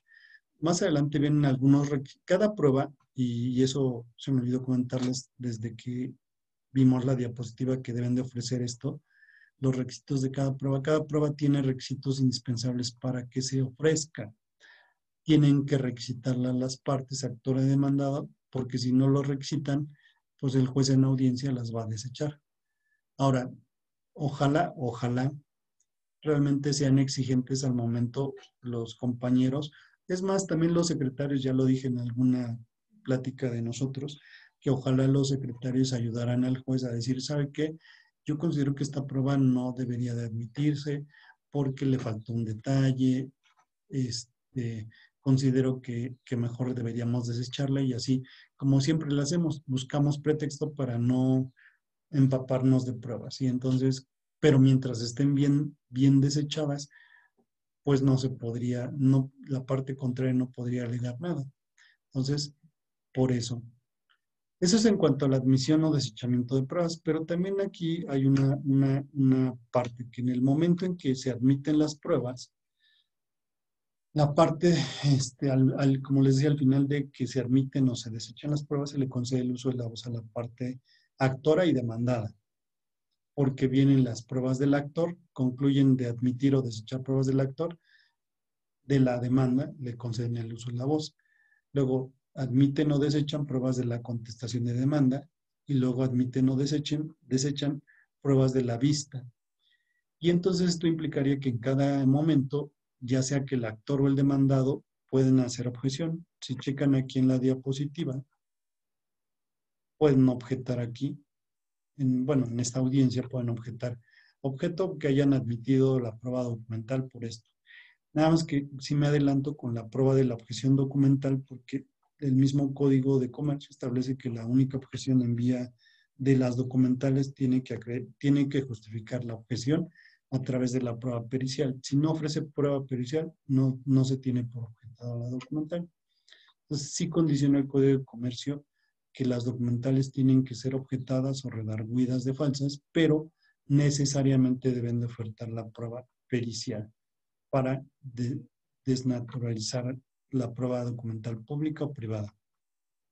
Pero insisto, a fuerza tienen que ofrecer la prueba pericial si quieren objetar documentos en la audiencia, en esta etapa de la calificación sobre la admisibilidad de las pruebas. Entonces, deben de tenerlo presente. Y insisto, también en este momento se apertura, desde que se admite la calificación sobre la admisibilidad de las pruebas y hasta que se admiten o no las pruebas, ya dejaron de hacer uso de la voz la parte actora y demandada, cerramos, aquí digamos que cerramos la etapa otra vez y decimos que se tiene por cerrada la etapa de admisión o no de pruebas y por precluido los derechos que pudieron haberse ejercitado. Entonces, esto ocurre en esta etapa y posteriormente vamos a la etapa de citación para la audiencia del juicio. Vean que en esta citación después de todas estas fases se señalará el juez. Generalmente hacemos una formalidad de que de acuerdo a la carga de trabajo, el juzgador puede señalar día y hora para la audiencia de juicio. Y entonces, en este caso, de acuerdo a nuestra agenda, generalmente diferimos la audiencia para la audiencia más bien señalamos día y hora para la audiencia de juicio. Y en este caso, insisto, es de acuerdo a la carga de trabajo. Y si se señala día y hora para la audiencia de juicio, en esa audiencia que se va a hacer desahogar después, en esa se desahogan las pruebas, se formulan alegatos y se dicta sentencia. Nada más que precisamente con este tema de admisibilidad o no de las pruebas, el Código de Comercio establece que si solo se admiten pruebas documentales, ocurre? Se concentra la audiencia. Se concentra de tal manera que creen. Si aquí déjenme marcar de nuevo. Si en esta audiencia, en esta etapa de calificación de admisión de pruebas, en esta solo se admiten pruebas documentales, se concentra la audiencia de juicio acá y se continúa aquí mismo y se apertura la audiencia de juicio, se tienen por desahogadas las documentales y se puede dictar sentencia. Aquí mismo, bueno, terminado esta admisión de pruebas, se apertura la audiencia de juicio y se formulan alegatos porque las pruebas son documentales, se tienen por desahogadas dadas su propia y especial naturaleza y el juez puede dictar sentencia en ese mismo. Es decir, en una sola audiencia que incluye la preliminar, se acumula la de juicio. Esto implica que las dos en estas se acumulen o se hagan en una sola audiencia y se dicte sentencia. No sé si nada más contesten sí o no, si alguien se atrevería a concentrar las audiencias y dictar sentencia. Es decir, solo se admitieron documentales. ¿Se atreverían a hacer eso? Es oralidad, ¿eh? ¿Sí lo haría? Señor director, ¿usted qué haría usted? ¿La concentraría y diría dicto sentencia en este momento? Pues atendiendo al deber ser, así debería ser, ¿no? Entiendo que el personal que le apoya ya realizó un estudio previo, ya trató con usted lo que hay en la demanda y en la contestación y que el juez ya sabe que si solo son pruebas documentales y que por tanto puede ir ya preparado para pronunciar la sentencia. Digo, no, ya sé que no son enchiladas ni gorditas, pero en términos de cómo dice la ley, pues no sé cuál sea el argumento que dé el juez para diferir la audiencia y citar para emitir la sentencia, no lo sé. Pues Digo, atento al deber ser. Ajá. sí, creo efectivamente pues que todos deberíamos de hacer eso, ¿no? El hecho de, que sí lo he hecho, el hecho de dictar sentencia en la audiencia, sí se ha realizado. Cuesta un poquito porque pues hay que explicar la sentencia, hay que sostener los fundamentos de hecho y de derecho, luego leer los puntos resolutivos siempre y cuando, aquí debe de haber una presión, siempre y cuando haya una de las partes, porque hay que explicarlo. No ocurre como en materia penal que se dispensa la lectura, salvo que, fíjense, aquí va en un tip, bueno, que a veces puede ocurrir. No se presenta la parte actora, que es el interesado en ganar el juicio, no se presenta. El demandado, pues aunque se le emplazó, nunca compareció a juicio. ¿Qué creen? Ahí es la única hipótesis en que los jueces podemos dispensar la lectura, que ninguna de las partes se presente.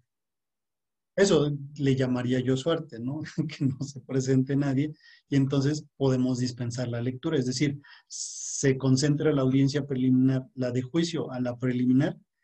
Dicen, en este momento se tienen por desahogar las pruebas documentales que ofertó la parte actora, que se desahogan por su propia naturaleza.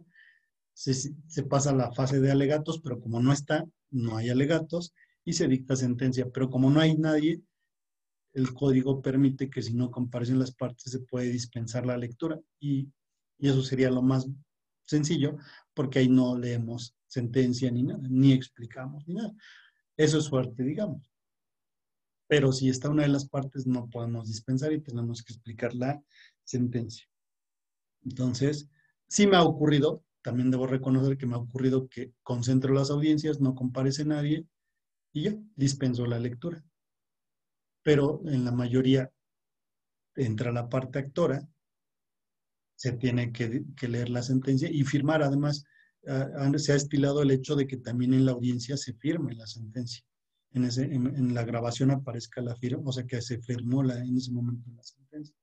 Entonces, para validar la actuación. Entonces, sí es un poco complicado, digo, la verdad es que es, también los jueces, digo, y me incluyo yo, no estoy tan familiarizado con tanto de explicar la sentencia y todo. Ahora, también depende qué tipo de explicación, y eso me ha pasado porque resulta que a veces hay jueces y van a ver videos, a lo mejor se encuentran en YouTube, donde hay jueces que dicen que el juez, el Código de Comercio dice que explicará brevemente la sentencia, los fundamentos de hecho y de derecho, pero bueno, hay jueces que leen la sentencia y pues puede ser. Es válido, sí, también, porque tampoco dice, pues qué mejor que lo lean y que no quede duda. Pero aquí viene un tema que también podría explicarla desde un punto de vista de lo que o lo que viene en el Código Nacional con lenguaje sencillo, ¿no? Es decir, ¿qué pasa si tenemos una persona que es actor y lo digo con mucho respeto, que sea una persona que no sabe leer y escribir?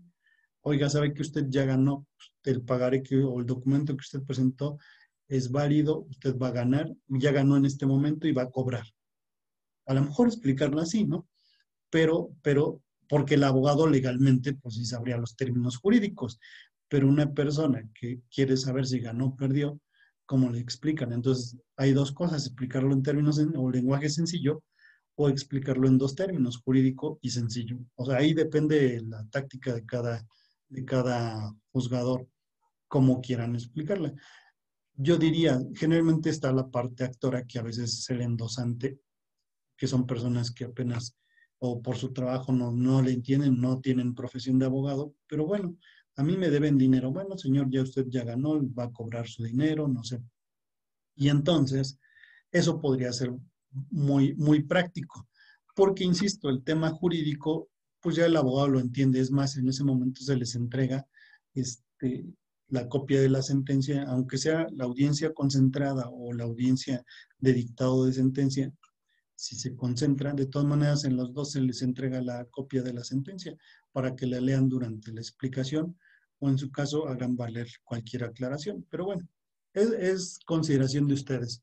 Yo diría, bueno, además, para no hacer tan largo el tema, diría, bueno, pues a lo mejor la parte actora ganó, el demandado no justificó las excepciones y además ya para cuando llegamos a las excepciones de la sentencia, pues es difícil que las acrediten. Vamos a ver más adelante las pruebas, pero yo le haría así, es decir, casi ya ganó la parte actora, el demandado no justificó sus excepciones consistentes en tales y ya, por lo tanto, el documento es una prueba preconstituida y el, el demandado debe pagar cierta cantidad al demandado. Al actor, perdón, el demandado debe pagar cierta cantidad al actor. Entonces, bueno, podría ser así o con lenguaje sencillo o más técnico. Pero insisto, o sea técnico o no, el tema es que el actor quiere ganar, aunque también el demandado quiere ganar cuando también hay que reconocer que el documento no fue suscrito o firmado por el demandado, ¿no? A lo mejor falsificaron la firma, no sé, puede ser. También me ha ocurrido ese tema, ¿no? Que han falsificado la firma. Entonces, también se puede absolver. No es válido el documento porque se justificó la alteración o la falsificación de la firma del demandado. Entonces, pero creo que sería muy viable el tema de hacer la explicación sencilla. Aunque, pues, les digo, depende, a veces también depende de los abogados, ¿no? Porque hay abogados más exigentes en la audiencia o hay abogados que dicen, no se preocupe, no pasa nada. ¿Ya? Pero bueno, aquí, insisto, solamente estoy van a decir, oiga, pero es que al final de cuentas, usted solamente está en la calificación de la admisibilidad de las pruebas. Sí, pero, insisto, ya después de admitidas las pruebas, el juez, si solamente advierte que son documentales, la concentra la audiencia de juicio en la preliminar y puede dictar sentencia. Entonces, pero bueno, seguimos y yo decía que en caso de que haya pruebas por desahogar como oficios, que se giren oficios, generalmente la prueba pericial es la que da más pauta para prolongar la audiencia de juicio. Entonces, en este momento, toda vez que hay pruebas por desahogar, se cita para audiencia de juicio donde se desahogarán las pruebas, se formularán alegatos y se dictará la sentencia respectiva. Entonces, y con esta citación para audiencia termina nuestra primera audiencia, la primera audiencia que es la preliminar. Y después viene la audiencia de juicio. Y como les decía, en la audiencia de juicio solamente se desahogan pruebas, se formulan alegatos y se dicta la sentencia. Esto es lo que se hace en la audiencia de juicio. Es súper sencillo, ¿no es cierto? Porque depende qué tipo de pruebas, depende cómo las desahoguen, pero bueno, lo mismo que en las demás, el juez debe declarar abierta la audiencia de juicio, la apertura, digamos que declara abierta aquí la audiencia, y una vez que declara la audiencia abierta, la de juicio, procede al desahogo de pruebas. Una vez que se desahoguen todas las pruebas, declara cerrada esta etapa de desahogo de pruebas y por precluidos los derechos. Pasa lo mismo, abrimos audiencia de alegatos y cerramos la audiencia de alegatos y se cita para sentencia. Y una vez que se dicta sentencia, también se cierra la presente. Bueno, ahí no se cierra la audiencia y se cierra el juicio o se da por concluido el presente juicio. Así es lo que hacemos. Pero me regreso, eso es en cuanto a hacer la presión de cómo se apertura y se cierra las audiencias, esta audiencia de juicio, pero en cada una de las etapas que comprende cada etapa de juicio, cada fase de la audiencia de juicio. Ahora, en el desahogo de pruebas, dice que son debidamente preparadas. Aquí que debe quedar claro que no ocurre lo que en materia civil, y eso es a veces una confusión que tenemos. En materia civil, si no se desahoga una prueba, se repone el procedimiento para desahogarla, porque hay violaciones. Esa es una violación procesal. En materia mercantil no ocurre lo mismo. La prueba se admitió, el juez ordenó desahogarla, mandó a hacer todos los actos preparatorios para el desahogo de la prueba, pero no hubo interés de la parte, el que ofreció la prueba del oferente, no hubo interés para su desahogo, ya no se puede desahogar, no se repone procedimiento. Se puede por precluir el derecho de la parte interesada a desahogar la prueba y entonces ahí no pasa como en materia civil que se repone procedimiento. Aquí se tiene, si no la preparó adecuadamente, hubo omisión de parte del que ofreció la prueba, ya no se desahoga. En esta apertura de la audiencia, sabe que por causas imputables al oferente de la prueba no se pudo desahogar, no tiene la culpa el juzgador y por lo tanto, ante la falta de cuidado de desahogo de esa prueba, no se desahoga la misma. Entonces aquí la responsabilidad, siempre y cuando el juzgador les impute a las partes la preparación de pruebas, es decir, qué actos deben de realizar para desahogar las pruebas, pues las partes tienen la carga procesal. Salvo que las partes antes de la audiencia de juicio digan, ¿sabe qué? Yo quise hacer todo para obtener unas copias, pero no me las dieron. Ah, bueno, pues entonces el juez tendrá que agotar los medios para obtener las pruebas. Pero siempre y cuando esto se esté justificando, si no, la realidad es que ante la inactividad de las partes para desahogar su prueba, pues implica que ellos no tengan interés. Y aunque podría considerarse una violación procesal, no la desahogamos. Entonces, eso debe de quedar claro. Entonces, insisto, si se desahogaron previamente o se prepararon bien las pruebas, se desahogan en ese momento. Dice, las pruebas que no se encuentran debidamente preparadas, que es esta partecita, el juez hace efectivo el apercibimiento en la audiencia preliminar, es decir, por desechadas, por no presentadas, por conforme con ejemplo, la pericial con la otra parte. Entonces, insisto, no se desahogan las pruebas y como dice acá, no se suspenderá ni diferirá la audiencia por falta de preparación de desahogo o desahogo de pruebas. Eso no es culpa del juzgador, es culpa de las partes. Pero aquí lo que sí considero es que los juzgadores tengan que imponerles cargas procesales a las partes. Ejemplo, la vez pasada me pidieron se girara un oficio al Ministerio Público para que exhibieran unas copias certificadas de una carpeta de investigación. Entonces yo le impuse a la parte demandada que ofreció la prueba que quedaba a cargo de la gestión de los oficios para hacer llegar al Ministerio Público para que solicitara, bueno, para que le entregaran las copias. Pero en ese ínter, hasta que llegaba la audiencia de juicio, él justificó que fue por las copias, no se las entregaron y que hubo negativa, motivo por el cual nos solicitó también que se girara oficio para que el Ministerio Público expidiera las copias. y antes de la audiencia de juicio, precisamente, el Ministerio Público remitió las copias. Pero como ven, se hizo gestiones. Al final de cuentas, no fue causa imputable a él.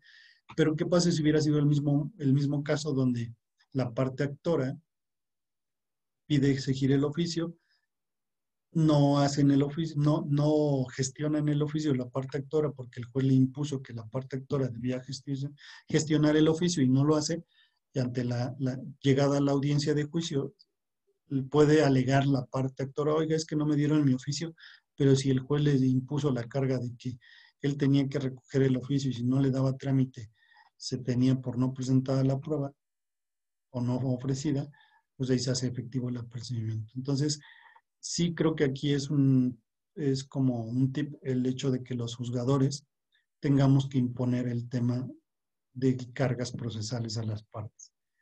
Ahora, insisto, sé que aquí en el auditorio hay secretarios. Acuérdense que también ustedes van a ser algún día jueces por carrera, por elección, o van a ser jueces por ministerio de ley. ¿Por qué? ¿Se acuerdan que en las primeras audiencias, en el primer curso les puse que los secretarios pueden sustituir al juez en caso de ausencia temporal? Entonces, ya es jurisprudencia que establece que no es necesario que el juez esté presente.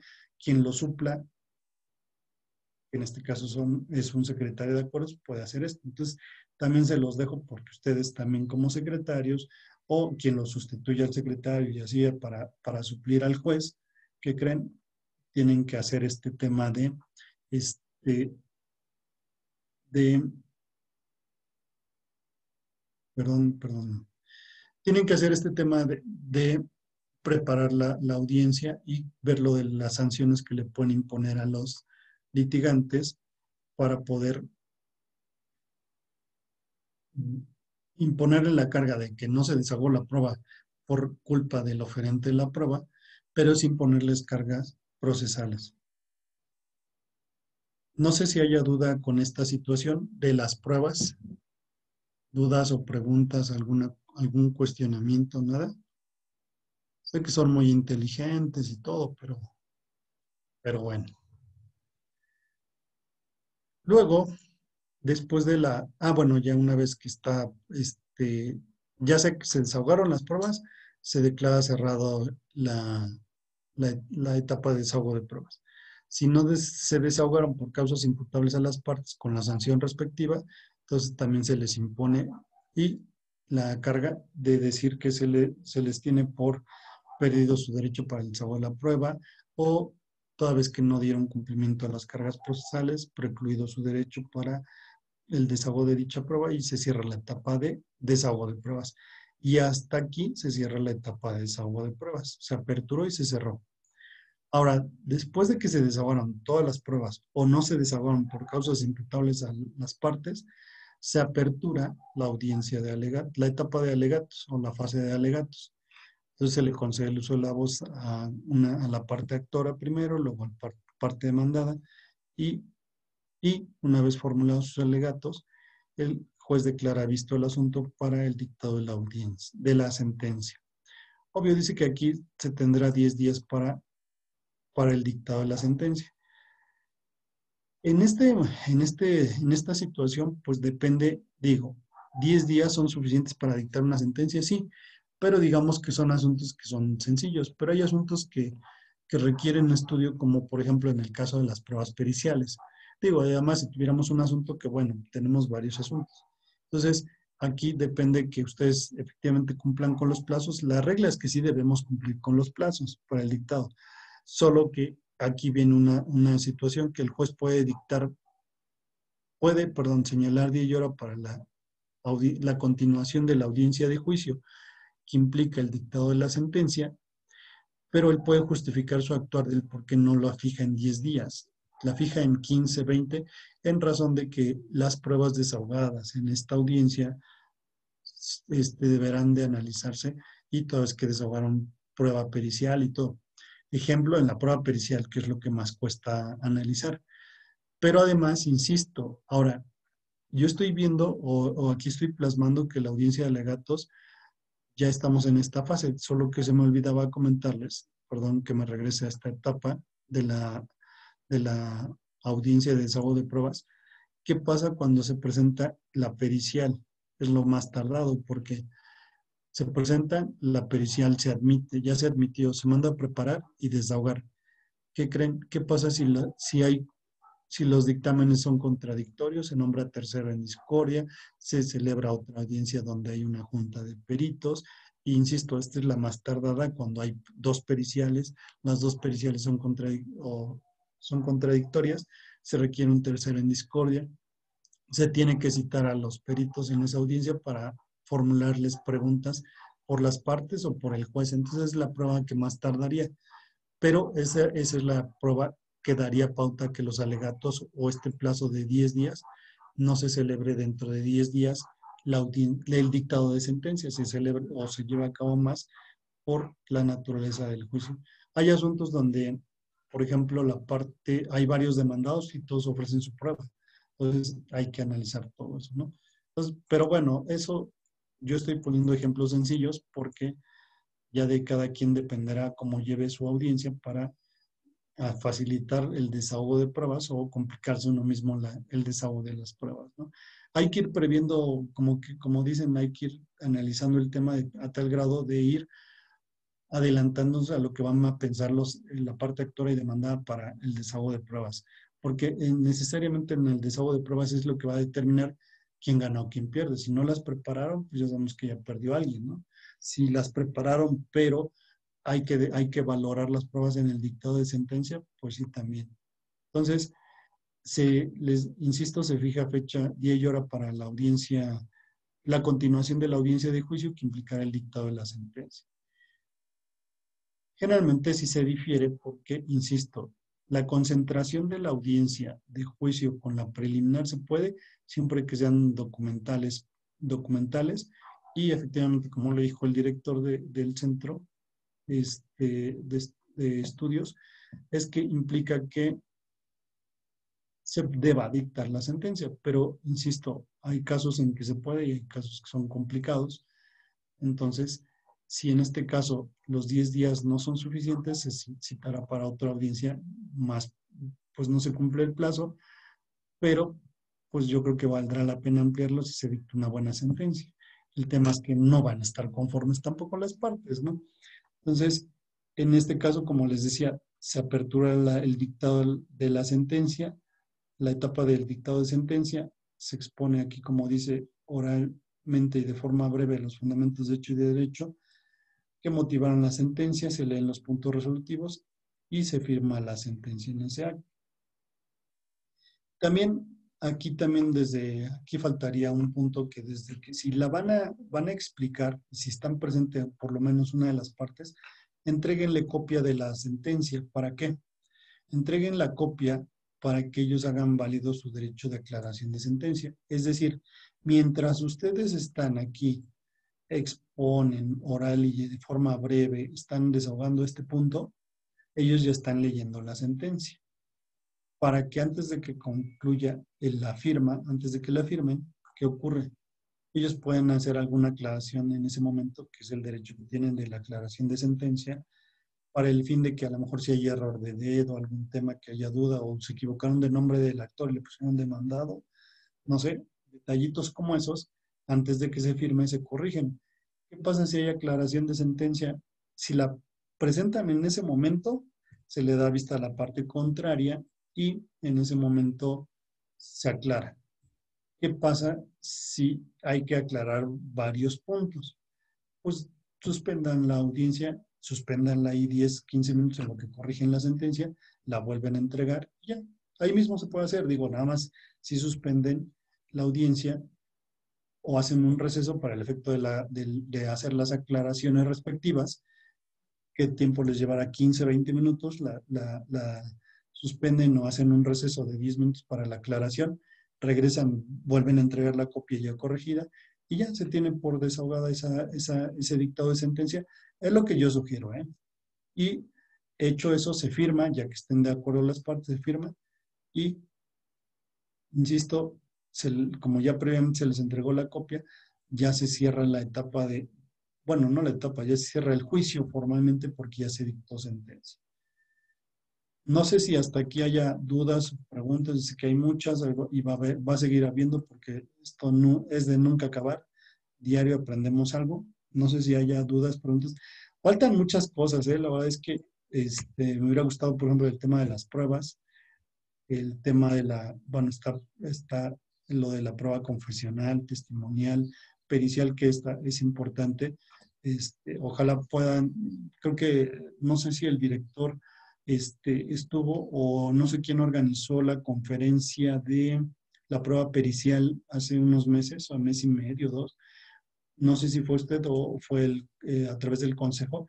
Ojalá pueda conseguir ese video de esa conferencia, si es que la grabaron, porque ahí establece el tema. Miren, ¿por qué toco este tema por el tiempo que me falta? No creo acabar todo esto, pero en esa conferencia se estableció de parte del ponente que hay tres elementos que debe de analizar el juzgador al valorar la prueba pericial, no para desahogar, para valorar.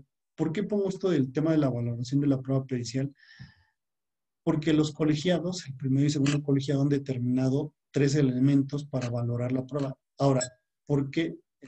Pero explico solamente en materia mercantil, porque ya hay criterios y hay tesis en este sentido de la prueba pericial mercantil.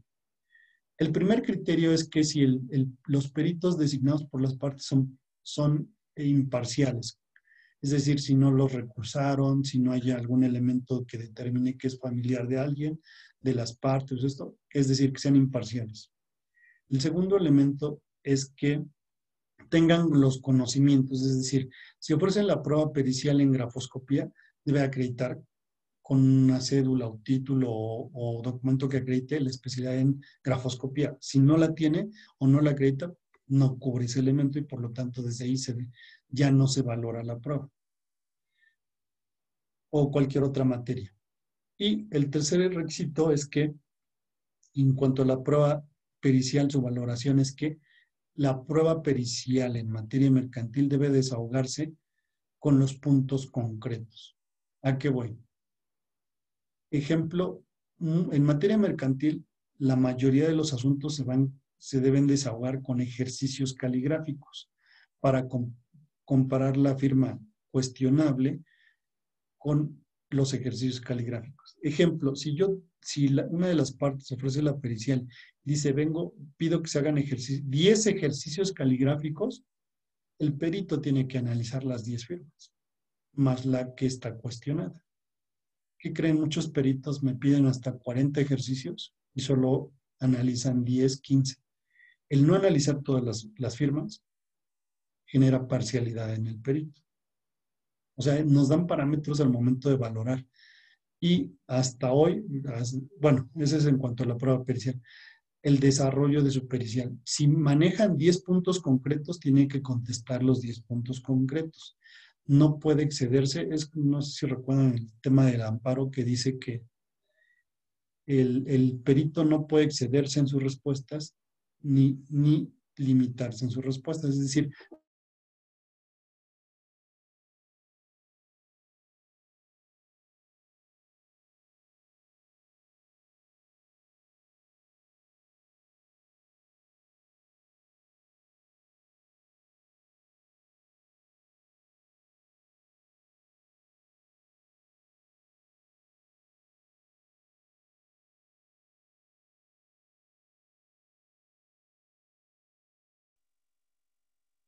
Se desconectó el juez, esperamos unos minutos, por favor.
Adelante, señor juez, ya puede usted activar su micrófono. Ya está como coanfitrión. Perdón, sí, perdón, es que se me fue, me emocioné tanto, me emocioné tanto que hubo fallas técnicas.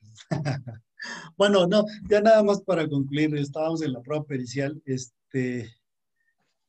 pues nada más estaba diciendo que cuando tengan si son 10 puntos concretos deben contestar 10. Si hay ampliación de puntos concretos y son otros 5, los 15 deben contestar.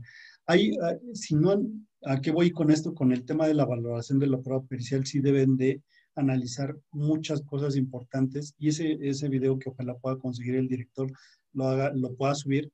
La verdad es que está interesante porque solo en materia mercantil y es aplicable, que quede claro, porque no es aplicable en materia civil ni familiar, solo es mercantil, pero resulta que ahí dieron los parámetros precisamente de cómo se puede valorar la pericial.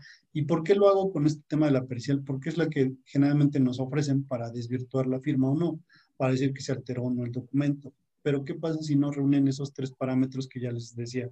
Lo del tema de la imparcialidad, lo de que tenga la capacidad por profesión, por técnica, por oficio, y el tercero, que haya realmente cumplido con los requisitos del desahogo del desarrollo de su peritaje.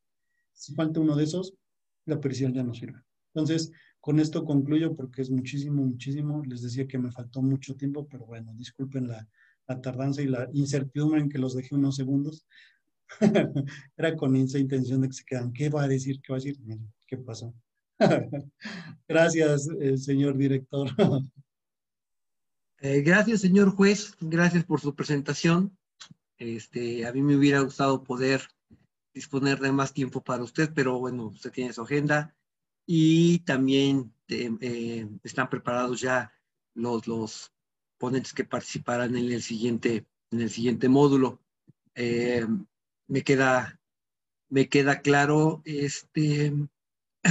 que puedo hacerle la invitación para continuar compartiendo sus conocimientos con nosotros. Esperamos poder encontrar un momento para coincidir en su agenda y en la del plan de capacitación para que las personas servidoras públicas eh, puedan tener una visión más amplia del juicio oral mercantil, más allá de lo que implica los puntos que debemos satisfacer como Tribunal Superior de Justicia, como juzgado, para la certificación que tenemos, ¿no? Entonces, señor juez, sin mayor preámbulo, voy a compartir pantalla. La magistrada presidenta le envió un reconocimiento, me pidió que se lo entregara a su nombre, dado que por cuestiones de agenda no podía ella conectarse en este momento, y le voy a dar lectura. En este momento le voy a hacer una entrega virtual de este reconocimiento y con mucho gusto y agradecimiento de parte del instituto y de parte mía personalmente, se lo llevaré a su oficina en la primera oportunidad. Dice, el Tribunal Superior de Justicia y el Consejo de la Judicatura del Estado de Tlaxcala otorgan el presente reconocimiento al juez José Augusto López Hernández por haber impartido el módulo 2, Juicio Oral Mercantil, Generalidades, dentro del curso taller en Juicios Orales Mercantiles, llevado a cabo de manera virtual los días 21 y 28 de abril y 19 de mayo del presente año, con una duración de 6 horas. Está fechado y firmado en Apizaco, Tlaxcala, el 19 de mayo de 2025, magistrada Anel Bañuelos Meneses, presidenta del Tribunal Superior de Justicia y del Consejo de la Judicatura del Estado de Tlaxcala. Señor juez, muchísimas gracias por compartirse con nosotros, por compartir sus conocimientos, por compartir su tiempo y por hacerlo de esta manera tan sencilla y comprensible. Muchas gracias. Gracias a todos. Faltaron muchos, pero qué bueno, porque así no aprendieron. Está interesante el tema, pero les agradezco mucho la invitación y claro que sí, cuando guste estamos para más eventos. Muchísimas gracias, señor juez. Y bueno, pues muchas gracias a todas las y los participantes que estuvieron en esta sesión. Nos vemos el próximo lunes. Continuaremos con el inicio del tercer módulo, que tiene que ver con mediación. Este es un módulo que incluimos en esta capacitación por petición expresa del juez, que nos había ya dicho desde hacía tiempo que les incluyéramos en capacitación en mediación. Entonces, a partir del próximo lunes y durante 4 lunes tendremos completamente temas de mediación. Muchísimas gracias por su disposición, muchísimas gracias por su tiempo, muchísimas gracias por compartir con nosotros. Y que pasen una muy bonita tarde, que se refresquen porque hace mucho calor y nos estamos viendo. Muchas gracias, señor juez. Muchas gracias. Buenas noches. Hasta luego. Hasta luego. Bonita noche. Gracias.